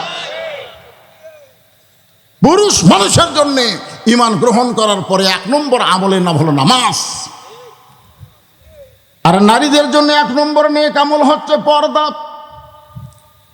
আমার মায়েরা যারা পর্দার অন্তরে বসে আছেন, আপনাদের কিন্তু 1 নম্বরে নেক আমলের নাম হলো পর্দা। ওমর ফারুক বললেন, মা এখন বলো ঈমান গ্রহণ করার কারণে তোমার কেন দুঃখ হয়েছে? মেয়েটা বলতেছে, আমির আল মুমিনিন, আমার বাড়ি হলো রোম দেশে। খুব খেয়াল করে শুনবেন, মেয়েটার বাড়ি কোথায়? রোম দেশে। 6 বছর বয়সে ঈমান গ্রহণ করার অপরাধে আমাকে জেলখানার মধ্যে 12 বছর বন্দি করে রাখছে। সকালবেলা 3টা করে চাবুক মারছে, বিকেলবেলা 3টা করে চাবুক মারছে। আমার দেহের এমন কোনো জায়গা নাই যে জায়গায় চাবুকের আঘাত লাগে নাই। আমির আল মুমিনিন, আপনি যখন রোম পারস্য দখল করলেন, তখন আপনি ঘোষণা করে দিলেন যে ইসলাম যখন কোনো রাষ্ট্র দখল করবে, ওই রাষ্ট্র তখন মানুষের আইন দিয়ে চলবে না, আল্লাহর কোরআন দিয়ে চলবে। আর আল্লাহর কোরআন দিয়ে যখন কোনো রাষ্ট্র চলবে, ওই রাষ্ট্রের কোনো জেলখানা থাকবে না। কোরআনের বিচার হলো ডাইরেক্ট অ্যাকশন। জোরে কোন কথা ঠিক কি না? আপনি জেলখানার দরজা মুক্ত করে দিলেন। জেলখানার দরজা মুক্ত পাইয়া আমি এখন কোথায় যাব? আমার দাদা খ্রিস্টান, আমার বাবা খ্রিস্টান, আমার জাতীয় কুল যারা আপনজন সবাই খ্রিস্টান, কিন্তু আমি একজন মুমিন নারী, কোথায় যাব? এই জন্যই জেল থেকে মুক্ত হইয়া এই 2 পাহাড়ের মাঝখানে 6 দিন হলে আপনাকে খুঁজতেছি। যদি আপনার দেখা পায়, আপনার কাছে দুঃখিনী মেয়েটা একটু আশ্রয় চায়। ওমর ফারুক বললেন, মা আমি তোমাকে আশ্রয় দিবার পারবো না, তবে ইসলাম তোমাকে অধিকার দিয়েছে। আপনারা বলেন তো, নারীদের অধিকার ইসলামে কম না বেশি? আরো ধরে বলেন। আমার এলাকার এক মুয়াজ্জিন এই রোজার মাসে মাইকো যায় বলে, মা বোনেরা জাগো জাগো, মা বোনেরা সেহরি পাক করা লাগবে। আমি বাড়ির থেকে বার হয়ে মুয়াজ্জিন কই, কোন হাদিসে পাইছো যে জাগো জাগো মা বোনেরা? কে বাপ ভাই করে ডাকলে তোর কি হয়? এখনই মাইক দেখো, জাগো জাগো বাপ ভাইরা, সেহরি পাক করা লাগবে। হুজুর এ কথা বললে আমার আগামীকাল থেকে মদ জিনিস আছে। মায়ের সব থেকে বর্ণিত হাদিস, রমজান মাস আসার সাথে সাথে আমরা কোনোদিন কষ্ট করিনি, আমরা সেহরি তৈরি করিনি। নবী সেহরি তৈরি করে আমাদেরকে ডাক দিয়ে খাওয়াইছে, আমরা খাইছি। আমরা যখন সেহরি নিয়ে বসেছি, দেখি পানি নাই, কিছুক্ষণ পরে দেখতেছি আমাদের নবী মাথায় 1 কলস পানি নিয়ে ঘরের মধ্যে ঢুকতেছে। আমাদের নবী শুধু বিশ্ব নবী না, আমাদের নবী হলো পৃথিবীর শ্রেষ্ঠ স্বামী। ধরে কেন সুবহানাল্লাহ। আর আমরা একেবারে সেই মরদ হয়ে ঘুম পাড়তেছি, আর কি কষ্ট রে বারে। আপনাকে এলাকার ডাকে মা বোনেরা? মা বোনেরা, আল্লাহ কোরআনে বলেছেন, হুন্না লিবাসুল লাকুম ওয়া আনতুম লিবাসুল লাহুন্না। স্বামী হলো বিবির পোশাক, বিবি হলো স্বামীর পোশাক। খালি বউ একলা সেহরি পাক করলে হবে না, একলা ইফতারি তৈরি করলে হবে না। এখানে স্বামীকেও সহযোগিতা না করলে আল্লাহ রোজা কবুল করবি না। কি বুঝলেন? হুন্না লিবাসুল লাকুম ওয়া আনতুম লিবাসুল লাহুন্না আয়াত দিয়ে কি বুঝলেন? বুঝতে পারেননি? ওমর ফারুক বললেন, মা ইসলাম তোমাকে অধিকার দিয়েছে, মেয়েটা বলতেছে আমিরুল মুমিনিন, ইসলাম আমাকে কি অধিকার দিল? ওমর ফারুক বলতেছেন বহু অধিকার, তার মধ্যে 1 নম্বর অধিকার হলো তোমার 18 বছর বয়স। কারণ 6 বছরে ঈমান গ্রহণ করছো আর 12 বছর জেলখানায় বন্দি জীবন কাটাইছো। 18 বছরের একজন যৌবনা নারীর জন্য ইসলামের 1 নম্বর অধিকার হলো ভালো একটা ছেলের সাথে বিয়া বসা। সুন্দর ছেলে না, ভালো ভালো একটা ছেলের সাথে বিয়া বসা। কিন্তু তুমি মেয়ে মানুষ, ভালো ছেলে কোথায় পাবা? আমি তোমার অভিভাবকের দায়িত্ব নিয়ে একটা ভালো ছেলের খবর দিচ্ছি। ছেলেটা হলো 30 পারা কোরআনের হাফেজ, ছেলেটার যোগ্যতা হলো 6 লক্ষ হাদিসের হাফেজ, ছেলেটার বয়স হলো 22 বছর, উচ্চতা হলো 6 ফুট 2 ইঞ্চি, গায়ের রং ফর্সা, খুব চাঁদের মতন চেহারা। ছেলেটার নাম হলো আব্দুল্লাহ, বাপের নাম হলো আমি অধম ওমর। আমার ছেলে আব্দুল্লাহর সঙ্গে তোমাকে বিয়ে দিয়ে তোমাকে আমার বৌমা বানায়া আমার বাড়িতেই তোমাকে অধিকার দিবার চাই। মেয়েটা বলতেছে আমিরুল মুমিনিন, আপনি কিন্তু বলেছেন ভালো একটা ছেলের সঙ্গে বিয়ে বসার অধিকার আছে। আপনার ছেলেই কি পৃথিবীর মধ্যে সবচাইতে বেশি ভালো? ওমর ফারুক বলতেছে আমার চোখে আমার ছেলের চাইতে ভালো কোনো ছেলে নাই। মেয়েটা বলতেছে আপনি 1 চোখে, আপনি 1 চোখে, আমার কাছে একটা ছেলের খবর আছে, দেখেন তো ছেলেটা কেমন। ওমর ফারুক চুম করছে, কে রে? জেলখানার মধ্যে বড় হলো, এর কাছে ভালো ছেলের খবর কি? মেয়েটা বলতেছে আমিরুল মুমিনিন, ছেলেটার মায়ের নাম হলো ফাতেমা, বাপের নাম হলো হযরত আলী, আর ছেলেটার নাম হইল হোসাইন। এখন আপনি বলেন আপনার আব্দুল্লাহ ভালো না হোসাইন ভালো? ওমর ফারুক কাঁদতেছে, মনে পড়ে গেছে একদিন আসরের নামাজের প্রথম সেজদায় রাসূল 3 বার সুবহান রাব্বিয়াল আলা বলছে প্রথম রাকাতের, কিন্তু দ্বিতীয় সেজদার যায় আর সেজদা তোলে না। 100 বার সুবহান রাব্বিয়াল আলা বলে কিন্তু সেজদা ওঠে না। ওমর ফারুক মনে মনে কে রে, হুজুর কি সেজদার যায় অসুস্থ হলো নাকি? কিন্তু আতিউল্লাহ আতিউর রাসূল মাথা তুলা দেখবারও পারতেছে না। যাই হোক, তারপরে রাসূল সেজদা থেকে মাথা তুললেন, 2 রাকাত 3 রাকাত 4 রাকাত নামাজ যখন শেষ হয়ে গেল, সালাম ফেরানোর পরে ওমর ফারুক নবীর সাথে হাঁটুর সাথে হাঁটু লাগাই বলল, আমিরুল মুমিনিন, ইয়া রাসূলুল্লাহ, মনে কোনো কষ্ট নেবেন না, বেয়াদবি নেবেন না, আমি একটা কথা জানতে চাই যে সমস্ত সেজদা ঠিকই আছে, কিন্তু প্রথম রাকাতে দ্বিতীয় সেজদা এত লম্বা কেন? আল্লাহ রাসূল বললেন, আমরা সবাই যখন সেজদা দিয়েছি তখন কুত থেকে তো হোসাইন কোন দিক দিয়ে এসে আমার কান্দর চড়ে বসলো। এখন আমি সেজদার থেকে মাথা তুলবার চাই, কিন্তু সেজদার মালিক আল্লাহ ডাক দেয়, বলে হাবিব, যতক্ষণ বসে থাকবি ততক্ষণ আপনি মাথা তুলবেন না। আপনি যেমন ওকে ভালোবাসেন, আমি আল্লাহ তার চাইতে বেশি ভালোবাসি। এই হোসাইন যখন আমার মাথার উপর থেকে নেমে গেল, তারপরে সেজদা থেকে মাথা তুলেছি। সেদিন থেকে ওমর ফারুক বুঝেছে, ওরে বাবা রে। চোখের কোনায় পানি দিয়ে বলে, মা, আমার আব্দুল্লাহ ইবনে উমরের চাইতে তোমার বলা হোসাইন কোটি কোটি গুণ ভালো। মেয়েটা বলতেছে, তাহলে হোসাইনের মতন ভালো ছেলে থাকতে আপনার ছেলে আব্দুল্লাহর সঙ্গে বিয়ে বসবো কেন? আপনি যখন বললেন ভালো একটা ছেলের সঙ্গে বিয়ে বসার অধিকার ইসলাম আমাকে দিয়েছে। ওমর ফারুক বললেন, মা, জীবনে কোনোদিন কারো ঘটকালি করি না, আজকে কিন্তু তোমার করব। ওমর ফারুক মেয়েটাকে নিরাপদ আশ্রয় দিয়ে পরন্ত বিকালবেলায় হজরত আলীর বাড়ির দরজা দিয়ে সালাম দিয়ে বললেন, আম্মা সাইলা ফালা তানহার। হযরত আলী চমকে গেল, সালাম শব্দ শুনে বুঝতে পারলেন উমর, কিন্তু আম্মা সাইলা ফালা তানহার এই ফকিরের আয়াত পড়লো কেন? দরজা খুলে দেখে ওমর ফারুক বললেন, কবে থেকে এই ভ্যাস ধরলেন? রাতের অন্ধকারে মানুষের দুঃখ কষ্ট দেখেন, আলহামদুলিল্লাহ, আবার ফকিরের আয়াত পড়ে কি ভিক্ষে করবেন? ওমর বলতে, আলী রে, জীবনে যেই দায়িত্ব কোনোদিন নিবার চাইওনি পাইওনি, কিন্তু আজকে নিজের ইচ্ছায় নিছে আলী। বলে, সেটা কি দায়িত্ব? বলে, ঘটকালি। বলে, খলিফাতুল মুসলিমিন, অর্ধ জাহানের খলিফা হওয়ার পরে আবার ঘটকালি করা লাগবে? আলী 6 বছর বয়সে ঈমান গ্রহণ করেছে, 12 বছর ঈমানের পরীক্ষা দিয়েছে, আমার আব্দুল্লাহর সঙ্গে বিয়েটা দিবার চাইলাম, কিন্তু মেয়েটা আমার আব্দুল্লাহকে অ্যালাউ করলো না, তোমার হোসেনকে পছন্দ করেছে, তোমার হোসেনের সঙ্গে ওই মেয়েটার একটু ঘটকালি করতে চাই। আলী আল্লাহ শুকর আদায় করে বললেন, এমন একটা মেয়ে তো আমি হোসেনের জন্য মনে মনে খুঁজতেছিলাম। যোগ্যতা কি? 6 বছর বয়সে ইমান গ্রহণ করেছে, 12 বছর ইমানের পরীক্ষা দিয়েছে। ইন্নাল্লাযীনা ক্বালু রব্বুনাল্লাহু সুম্মা ইসতাকামু তাতানাজ্জালু আলাইহিমুল মালাইকা আল্লা তাখাফু ওয়া লা তাহজানু ওয়া আবশিরু বিল জান্নাতিল্লাতী কুনতুম তুআদুন। দুইজন কোলাকুলি করতেছে, আল্লাহুম্মা জিদ মুহাব্বাতা লিল্লাহি ওয়া লিরাসূলি। এমন সময় হোসেন ঘরের থেকে বের হয়ে সালাম দিয়ে বলে, মুরব্বী, আপনার দুইজন যেভাবে কোলাকুলি করতেছেন মনে হয় বিয়ে আপনারাই করবেন। ওমর ফারুক বলে, হোসেন, আমি তোমার মুরব্বী, তোমার বাবা তোমার মুরব্বী, আমরা দুই মুরব্বী মিলে যদি কোনো সিদ্ধান্ত নেই তুমি কি গ্রহণ করবে না?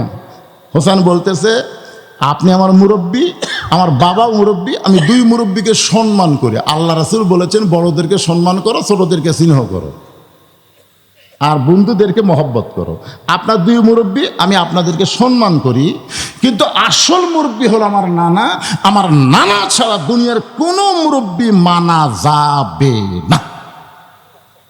সম্মান করা যাবে, কিন্তু মানতে হবে একজন, তিনি হলেন মুহাম্মাদুর রাসূলুল্লাহ। আতিউল্লাহ ও আতিউর রাসূল।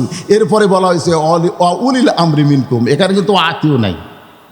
এই আয়াতের ব্যাখ্যায় গেলে দেখবেন, নিঃসন্দেহ, কোনো সন্দেহ নাই, বিনা সন্দেহে শুধু একজনকেই মানা যাবে 100 ভাগ, তিনি হলেন আমাদের নবী। জোরে কোন কথা ঠিক কিনা? এই জন্যে মুরব্বী হিসেবে একজনকে মানি, সেটা হলো আমার নানা।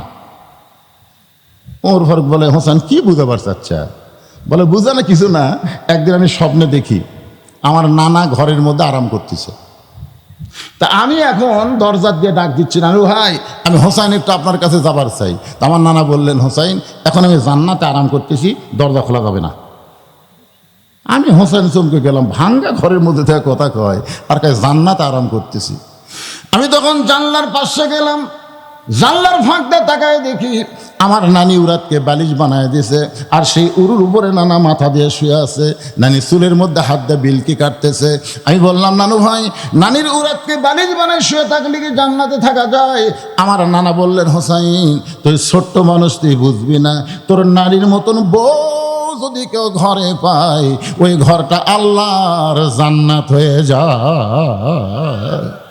আমি সেদিন থেকে সিদ্ধান্ত নিয়েছি, বিয়ে যদি করতে হয়, আমার নানা যেমন বিয়ে করেছে আমি তেমন বিয়ে করব, আমি যারে তারে বিয়ে করব না। বাবা, আপনি জানেন না, আমার হাসান ভাই গোপনে গোপনে কান্দে, আপনি জানেন? বাবা, আলিক বলতেছে, আমার বড় ভাই গোপনে গোপনে কান্দে, আপনি জানেন? যে ভাই গোপনে গোপনে কান্দে, হঠাৎ দেখি আমাকে দেখে হাসতেছে, একটু সরে যা কাঁদতেছে। আমি দৌড়ে গিয়ে হাত ধরে বললাম, ভাই, আপনার জীবনের দুঃখ কি? বলে, তোর ভাবি। তোর ভাবি? এখন বাপ বিয়ে দিয়েছে, আমি বিয়ে করছি। হাসান রাদিয়াল্লাহু বইয়ের নাম হলো জায়েদা, কুটনি কুটনি, আর কথা ওর কাছে, ওর কথা ওর কাছে। আমি সেই দিনে সিদ্ধান্ত নিয়েছি, যারে তারে বিয়ে করা যাবে না, বিয়ে করলে আমার নানার মতন বিয়ে করবো। কেন ভাঙ্গা ঘর জান্নাত হয়ে যায় বইয়ের কারণে, এইরকম একটা বউ আমার দরকার।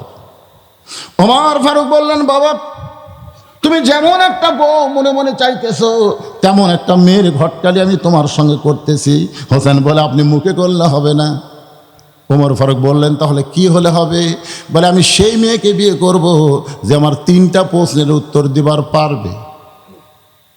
ওমর ফারুক বলে, হোসেন কি 3টা প্রশ্ন করবো? হোসেন বলতেছে, যাকে বিয়ে করব তাকেই প্রশ্ন করব, তাকে ছাড়া অন্য কোনো কাউকে প্রশ্ন করব না। ওমর ফারুক বলে, আলী, হোসেন যে 3টা প্রশ্ন করবে সম্পর্কে তোমার খবর কি? আলী বলতেছে, জীবনের প্রথম শুনলাম। ওমর ফারুক বলে, তুমি জীবনের প্রথম শুনলাম, আমিও জানি না, তাহলে মেয়েটা কেমনে উত্তর দিবে?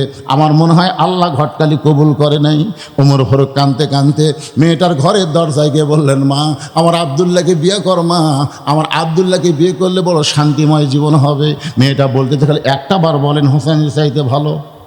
তাহলে একটাবার আপনি বলেন হোসেনের চাইতে ভালো, ওমর ফারুক বলে যেটা বলা যাবে না কেমন বলবো, কিন্তু তুমি যে হোসেনকে বিয়ে করতে চাও সে হোসেন তো তাকে বিয়ে করবে না। তিনটা প্রশ্ন করবে, যে প্রশ্ন আমি জানি না, তার বাবাও জীবনে শোনে নাই, তাহলে তুমি কেমনে উত্তর দিবা? তোমার সঙ্গে তো হোসেনের বিয়ে হতে পারে না। মেয়েটা বলতেছি আমি হিরাল মুমিনিন, হোসেন কি তিনটা প্রশ্ন করবে আমি জানি না, তবে আমার ঈমান বলতেছে আমি না পারলেও আমার আল্লাহ পারাবে। লিল্লাহে তাকবীর। আমাদের ঈমান বলতেছে ফিলিস্তিনের মুসলমানের বিজয় হবে। আজকের খবর জানেন, আমেরিকাত অটোমেটিক একটা খনিত আগুন ধরেছে। আমেরিকা তোর এখন পাশা সামলান কঠিন হবি, তুই আবার ইসরায়েল সৈন্য দিব। আমাদের ঈমান বলতেছে আগামীতে বাংলাদেশ কোরআন দিয়ে চলবে। জোরে কোন কথা ঠিক কিনা? ঈমান ঈমান ঈমানের বলে বলিয়ান হওয়া লাগবে ভাইজান। মনের মধ্যে ধকচক নিয়ে আসলে হবে না। মেয়েটা কি বলতেছে যে হোসেন কি তিনটা প্রশ্ন করবে আমি জানি না, তোমার ঈমান বলতেছে আমি না পারলেও আমার আল্লাহ পারাবে। ওমর ফারুক এক দৌড় হযরত আলীর দরজা এসে বলতেছে আলী রে তারিখ করবার আইছি। হোসেন রাদিয়াল্লাহু সালাম দে, বলে কিসের তারিখ? বলে তুমি যে তিনটা প্রশ্ন করবা তার উত্তর দিবার পারবি কি পারবে না তার তারিখ। আলী বলতেছেন যে প্রশ্ন আমি জীবনে শুনি নাই, আপনিও জানেন না, সেই প্রশ্নের উত্তর মেয়েটা কেমনে দিবে? ওমর ফারুক বলে আলী ঈমানের বলে বলিয়ান হয়ে যখন কোনো মানুষ কথা বলে সে মানুষ নিজে একলা থাকে না, তার সঙ্গে আমার আল্লাহ থাকে। অহুয়া মাকুম আইনামা কুনতুম। আল্লাহু আকবার। নির্দিষ্ট তারিখ মোতাবেক ডান পাশে হযরত হোসেন বসে গেছে, ডান পাশে হযরত ওমর বসে গেছে, বাম পাশে হযরত আলী, আর মাঝখানে হোসেন। সামনে একটা চাদর দেওয়া হয়েছে, চাদরের ওই পারে ওই 18 বছরের যৌবনা মেয়েটাকে বসানো হয়েছে। একটু বসার সাইজটা শুনেন, তারপরেই তো আইয়ুকুম আহসানু আমালা। একটু দেখেন সব বসার সাইজটা খেয়াল করছেন? ডান পাশে কে? কথা কয় না। ডান পাশে হযরত ওমর, ডান পাশে কে? আর বাম পাশে হযরত আলী, আর মাঝখানে হোসাইন। সামনে একটা চাদর, চাদরের ওই পারে ওই 18 বছরের মেয়েটা বসে গেছে। এখন অকরনা ফি বুয়ুতিকুন্না ওয়ালা তাবাররাজনা তাবাররুজাল জাহিলিয়াতিল উলা। আল্লাহ কোরআন শরীফের পর্দার কথা বলছে কি বলে নাই? সামনে চাদর দেওয়া হয়েছে, ডান পাশে হযরত ওমর, বাম পাশে হযরত আলী, মাঝখানে হোসাইন। এবার হযরত ওমর বলতে হোসাইন প্রশ্ন শুরু করে দাও। এবার প্রশ্ন শুরু করো হোসাইন। তখন দাঁড়িয়ে বললেন রে মেয়ে তুমি একা একা বসে আছো, তাই বলে তুমি একলা না, আমি হোসাইন বড় একা হয়ে গেছি। ওর ফরচুন করছে কে রে? কি কয়? এই মেয়ে তুমি একা একা বসে আছো, তাই বলে তুমি একা না, আমি হোসাইন বড় একা হয়ে গেছি। ওমর ফারুক বলে হোসাইন তুমি কি মাথা খারাপ নাকি? তোমার ডান পাশে আমি বসে আছি, বাম পাশে তোমার বাপ বসে আছে, তুমি কেমনে একা হলে? হোসাইন বলে রে মেয়ে আমার দুই পাশে দুইজন দেহ নিয়ে বসে আছে, কিন্তু মনে মনে তোমার পক্ষ নিয়েছে। আপনারা বলেন তো প্রত্যেকটা থানার ওসি কার পক্ষে? প্রত্যেকটা জেলার ডিসি কার পক্ষে? নির্বাচন কমিশনার কার পক্ষে? বসে আছে নিরপেক্ষ, কিন্তু মনে মনে একটা দলের পক্ষ নিয়েছিল। এখন কথা ঠিক কিনা? দিনের ভোর রাতে কেমনে হলো? দিনের ভোর রাতে কেমনে হয়? ড্যামি নির্বাচন কেমনে হয়? বাংলার মুসলমান সব কিছু দেখেছে। আপনারা বলেন তো ওমর ফারুক মনে মনে কার পক্ষে?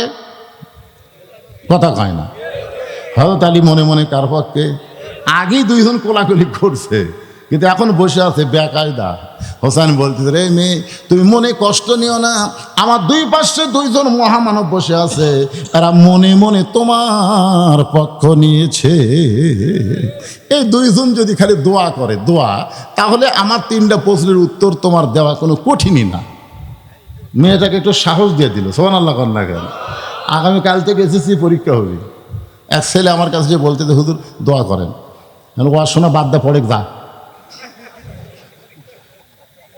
আচ্ছা না, আপনি ওয়াজ করে যাচ্ছেন, আমি ওয়াজ শোনা বাদ দেবো। আরে পাগলা, কার পরীক্ষা তোর ওয়াজ শোনা বাদ দেবো না মানে? চিন্তা করছেন?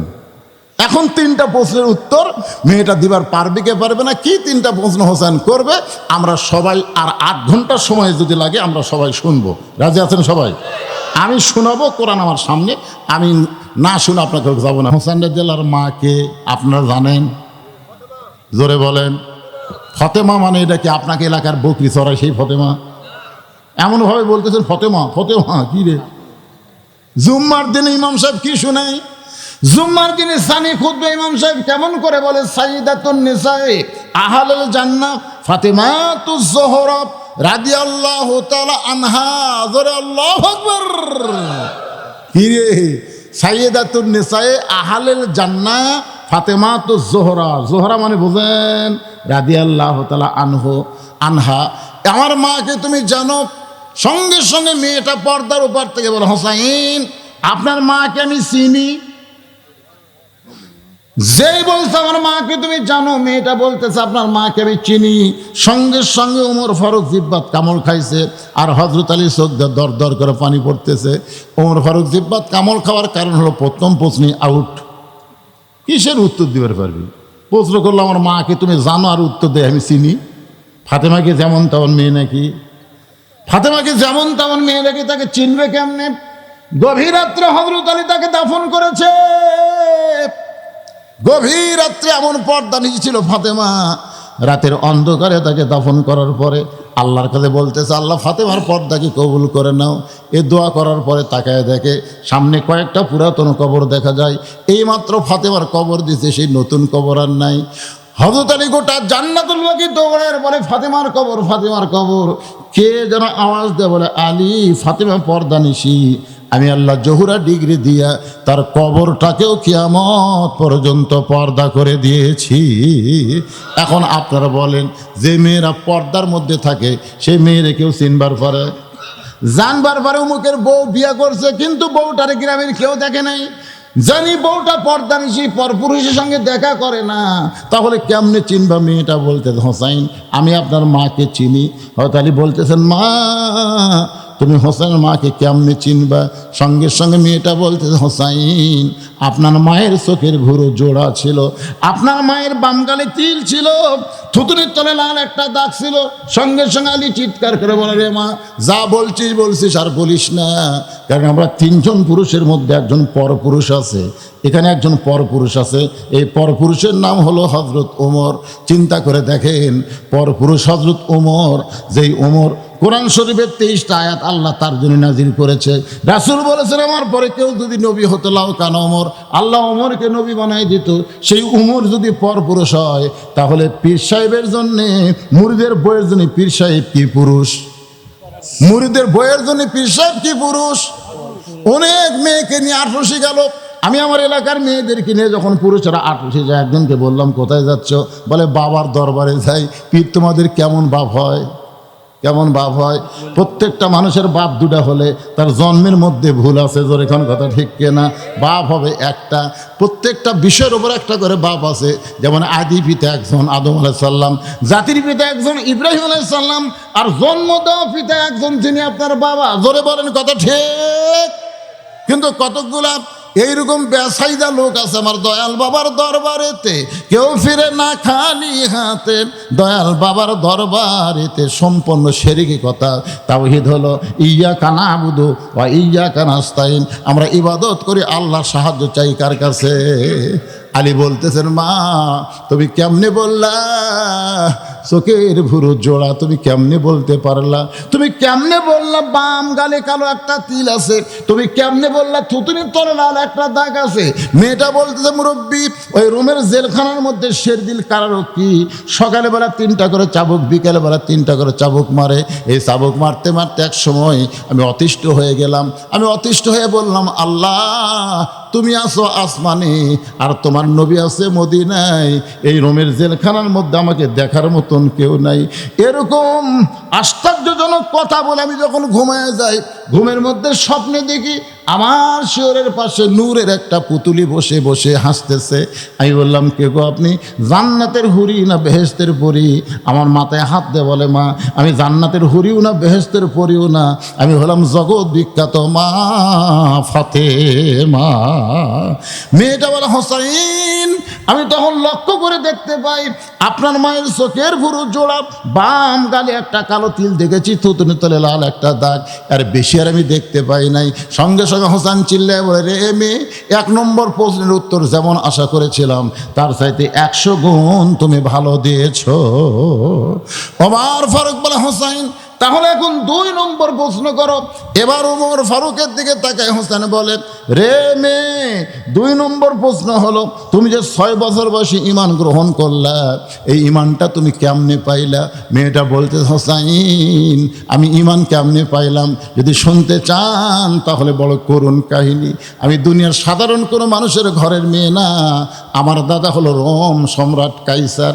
একদিন বিকেলবেলা 6 বছর বয়সে আমার হাতটা ধরে বলল, নাতনি রে, আজকে রোমের রাজ দরবারে খেলা হবে, তুই কি খেলা দেখতে যাবি? আমি ছোট্ট মেয়ে খেলা দেখার জন্যে, কারণ ছোট ছোট বাচ্চারা খেলাধুলা বড় পছন্দ করে। এখনকার বাচ্চার মোবাইলের গেম না দিলে ভাত খায় না, জোরে কোন কথা ঠিক কি না? দেখবেন সন্তানের কান্না থামতেছে না, মোবাইল চালু করে একটা গেম চালু করে দেন, দেখবেন ও আর কান্দে না। ছোট বাচ্চারা খেলাধুলা পছন্দ করে। আমি তখন দাদার সঙ্গে খেলা দেখার জন্য রাজ দরবারে, আমার দাদার সিংহাসনের পাশে আমার জন্য ছোট্ট একটা চেয়ার সেট করে রেখেছে, কারণ আমি যে বাদশার নাতনি।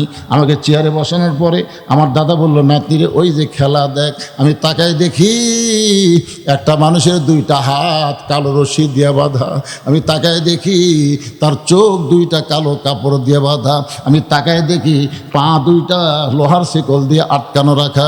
আমি চিৎকার করে বললাম, দাদু ভাই, খেলা দেখার কথা বলে আপনি আমাকে রাজ দরবারে নিয়ে আসলেন, আপনি যা দেখাচ্ছেন দাদা, আমি একটা মানুষকে দেখতে পাই। আমার দাদা ওরটা হাসি দিয়ে বলে, পাগলি রে, তুই জানিস না ছোট্ট মানুষ, ওটা মানুষ না রে, ওইটা মানুষ না। আমি বললাম, দাদা ওটা যদি মানুষ না হয় তাহলে ওইটা কি? আমার দাদা বলতেছে, ওইটা হলো মুসলমান, ওইটা হলো মুসলমান। কারণ ইহুদি খ্রিস্টানেরা মুসলমানকে মানুষ মনে করে না। মুসলমানকে যদি মানুষ মনে করত তাহলে ফিলিস্তিনের ছোট ছোট বাচ্চাদেরকে এইভাবে এরা হত্যা করতে পারতো না, জোরে কোন কথা ঠিক কিনা? সেদিন ভিডিওতে দেখলাম একটা ছোট্ট কমপক্ষে মনে হয় 7-8 মাস বয়সের একটা ছোট্ট বাচ্চা, একটা ইহুদি সৈন্য ওই বাচ্চাটাকে নিয়ে মাটির উপরে আছাড় মারতেছে। বাচ্চা কেটে মাথা ফেটে রক্ত বের হয়ে মগজ বের হয়ে যাচ্ছে। এরপরও তারা মারতেছে, কারণ মুসলমান করা মানুষ মনে করে না। আমেরিকা মুসলমানকে মানুষ মনে করে না, ওই ইসরায়েল মুসলমানকে মানুষ মনে করে না। আমার দাদা বলতো, ওটা মানুষ না রে, ওইটা মানুষ না, ওইটা হলো মুসলমান। আমি তখন বললাম, দাদা ওই মুসলমানকে নিয়ে আপনি কি খেলা দেখাবেন?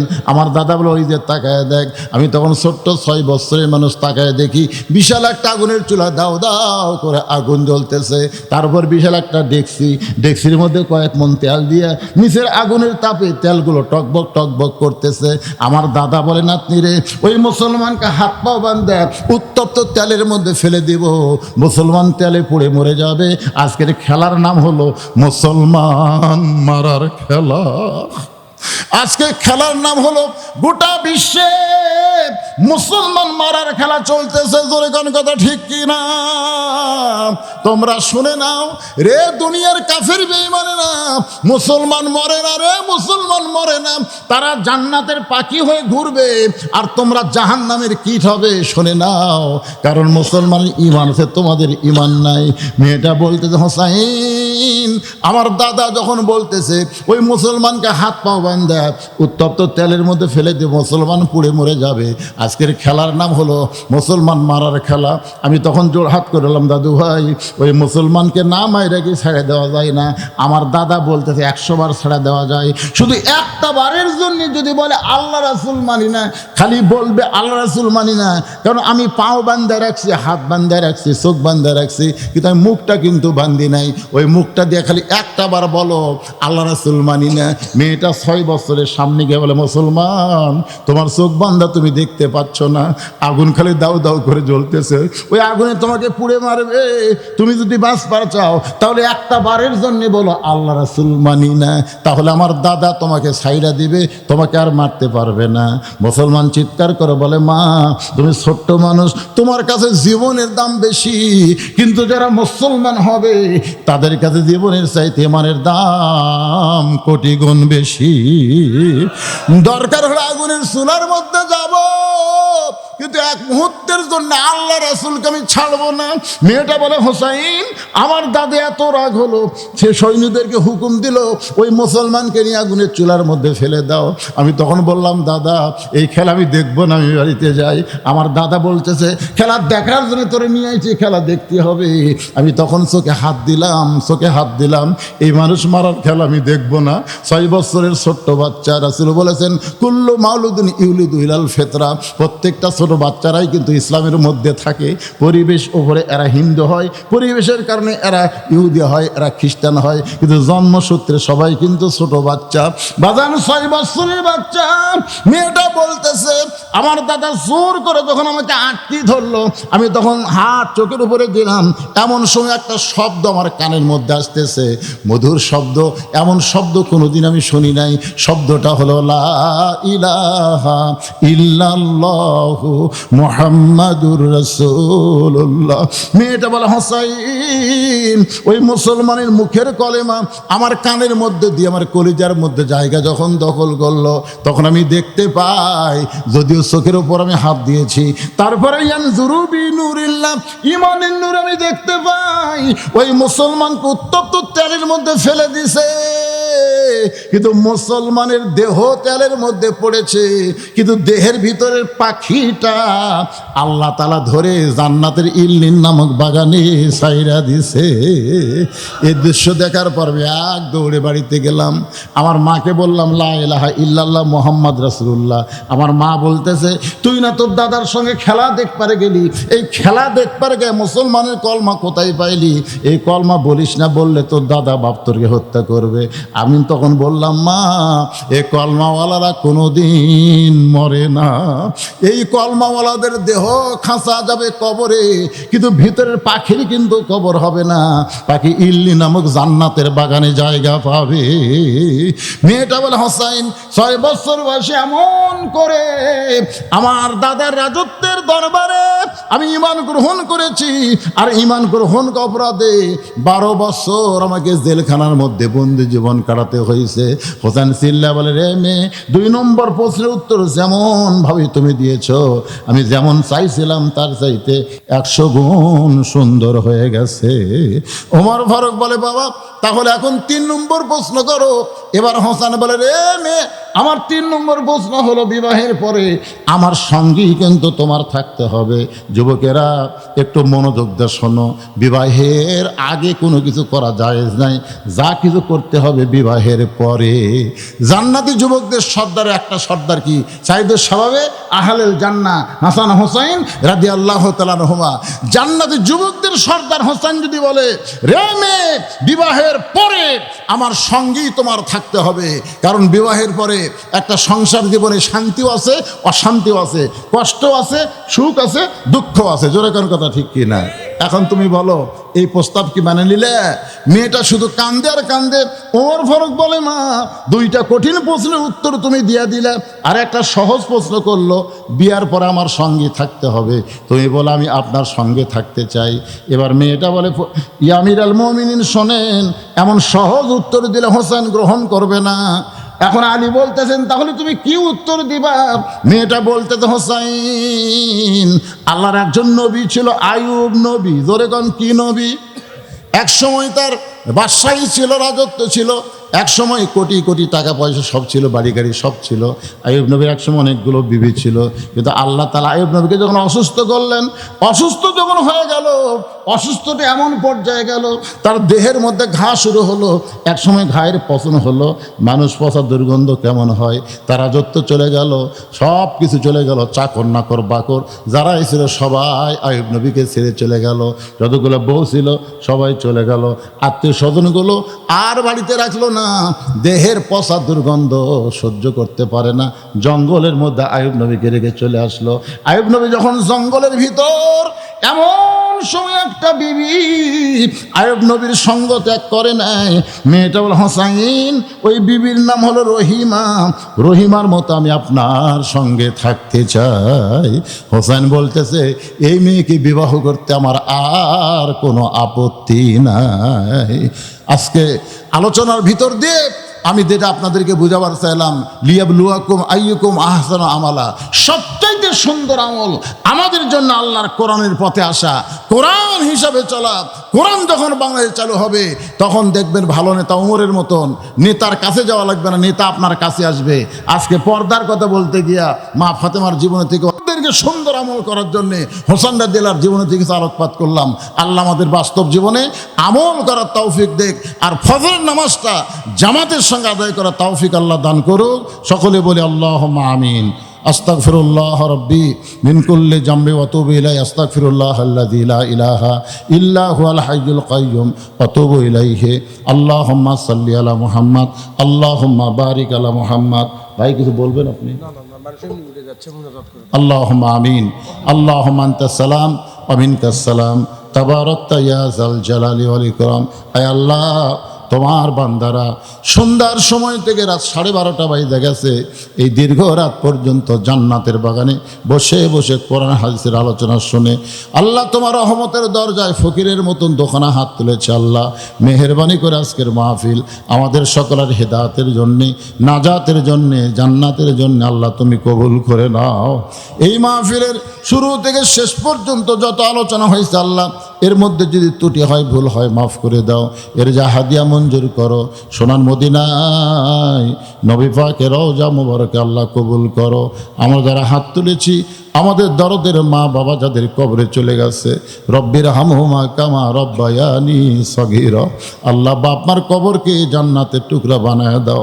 আমাদের দাদা দাদি নানা আত্মীয় স্বজন শ্বশুর শাশুড়ি যাদের কবরে গেছে আল্লাহ কবরবাসীদের মাফ করে দাও। এই মাদ্রাসাকে আল্লাহ তুমি কিয়ামত পর্যন্ত কবুল করো। এই মাদ্রাসা প্রতিষ্ঠা করে, জায়গা জমি দিয়া মাদ্রাসা প্রতিষ্ঠা করে আজ পর্যন্ত যারা কবরবাসী হয়েছে আল্লাহ মাদ্রাসা উসিলায় তাদের কবরকে জান্নাতের টুকরা বানিয়ে দাও। আল্লাহ মাদ্রাসার কমিটির সভাপতি, সহসভাপতি, সেক্রেটারি, ক্যাশিয়ার, মাদ্রাসার দাতা সদস্য যারা আল্লাহ সকলকেই মাদ্রাসা উসিলায় জান্নাতি কবুল করো। আমার মা বোনদেরকে কবুল করো। আল্লাহ পর্দানিশী ফাতেমার চরিত্র দান করো। আজকে যারা নগদে বাকিতে দান করলো আল্লাহ সব দানগুলো জান্নাতের বিনিময় হিসেবে কবুল করো। আজকের মাহফিলের সম্মানিত সভাপতিকে আল্লাহ তুমি কবুল করো। আজকের মাহফিলের সহসভাপতিকে আল্লাহ তুমি কবুল করো। প্রধান অতিথিকে কবুল করো, প্রধান মেহমানকে কবুল করো, বিশেষ অতিথিদের কবুল করো, আমন্ত্রিত অতিথিবৃন্দদের কবুল করো। আল্লাহ আলেম ওলামাদের কবুল করো, হাদিস সাহেবদের কবুল করো, মুরব্বীদের কবুল করো, যুবকদের কবুল করো। আগামীকাল থেকে পরীক্ষা শুরু হবে, মাদ্রাসার দাখিলি পরীক্ষা আর স্কুলের এসএসসি পরীক্ষা। আল্লাহ যারা পরীক্ষা দিবে ভালো সুন্দর পরীক্ষা দেওয়ার তৌফিক দিয়া দিও। কে কোন নিয়তে হাত তুলেছে আল্লাহ সকলের নেক নিয়ত দেখে সে কবুল করো। আমি অসুস্থ, আমার মতো যারা অসুস্থ অবস্থায় হাত তুলেছে আল্লাহ সুস্থতার নিয়ামত দান করে দাও। আল্লাহ আমাদের সবাইকে মাফ করে দাও। রব্বানা যালামনা আনফুসানা ওয়া ইল্লাম তাগফির লানা ওয়া তারহামনা লানাকুনান্না মিনাল খাসিরিন বিরহমাতিকা ইয়া আরহামার রাহিমিন। আসসালামু আলাইকুম।